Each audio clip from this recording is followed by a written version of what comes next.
Since the dawn of time, there has been one question that has haunted humanity and puzzled many philosophers throughout the ages, which is, what is the meaning of life?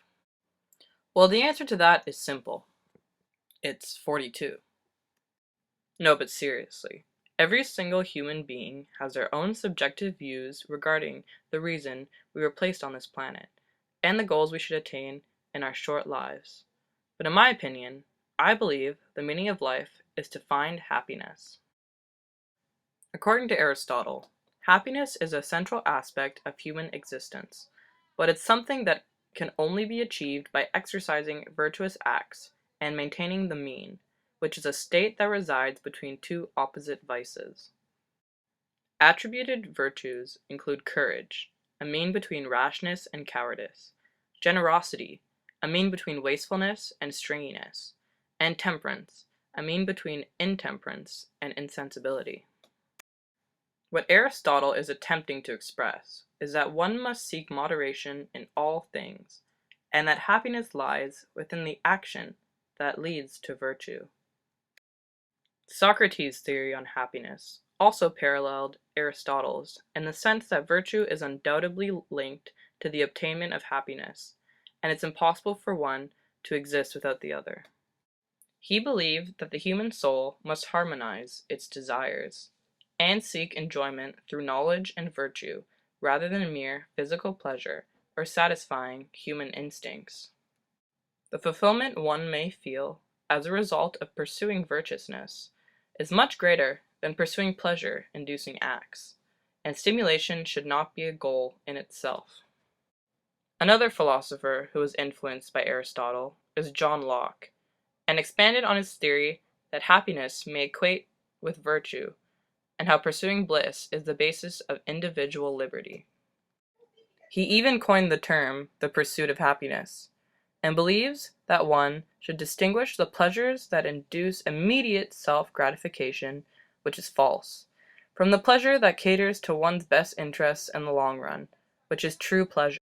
These philosophers all agree that obtaining happiness is truly the meaning of life, and fulfilling that aspiration is only done through acts that are inherently good and beneficial to the person. Hedonism is an ethical theory that contradicts the beliefs of the previously mentioned philosophers, and was founded by a man named Aristippus, who believed that pleasure is the true pursuit of every human being. Aristippus thought that pleasure was the only good thing life has to offer, and that one should attempt to maximize it as much as possible while minimizing pain in the process. But there is a paradox that lies within this theory, as pleasure and happiness are two very distinctly different phenomenons, and do not abide to any principles, as they can only be acquired in an indirect manner.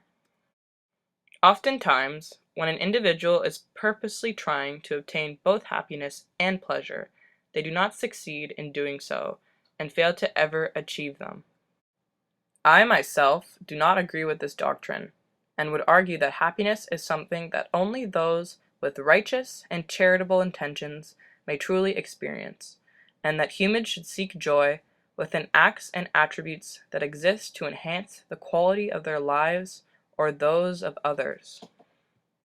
Maintaining one's health, living prosperously, acquiring knowledge, and enjoying the company of others are things that everyone should attempt to seek out in order to enrich their human existence, and may lead one on the path to a life of human excellency. Of course there will be many obstacles in the way of achieving said things, but as long as one knows that the development of their character is one that reflects virtue and wholehearted goodness, then happiness may be easily achieved. Making sensible and morally valid choices throughout one's life is key to achieving happiness, as decisions that may damage one's future or cause gratification in the moment rather than the long run should be avoided at all costs. Yet, this is something that most individuals choose to ignore, and pleasure may often blind the virtuous mind that resides within every human, as the indulgence in certain types of instant bliss is often extremely difficult to resist, and the will of some may be very weak. There is also a difference between possessing good intentions in the mind and executing them in actuality, as one must achieve deep fulfillment through a manifestation of the virtuous idea in the physical world, which may be conducted in various ways depending on the intellectuality of the individual. An example of this would be the creation of a novel or an art piece, which may satisfy the one who is creating it. Another key component to achieving happiness is intellectual reflection and phronesis, which is the Greek word for practical wisdom, as one cannot possess ethical virtues without obtaining this type of rationale, and vice versa. Practical wisdom allows one to develop virtues that are relative to their personal self, and enables humans to determine the means, goals, behaviors, and quantities that may be acceptable to pursue at a certain time. Socrates was one to compare theoretical reasoning with virtue, but Aristotle later invalidated this theory, as he argued that it may be true that young individuals may attain knowledge by analyzing literature, exploring mathematical concepts, and studying certain subjects, yet they may never achieve wisdom without gaining life experience and enduring countless hardships. This is why humans may acquire happiness through the process of aging, and those who pursue it often achieve true euphoria when approaching the end of their lives. Although, not to say that we cannot enjoy the happiness life has to offer us in our youth, and in fact, these are a couple of examples of what makes me happy. It might seem crazy what I'm about to say. Sunshine, she's here, you can take a break. I'm a hot air balloon that could go to space. With the air, like I don't care, baby, by the way.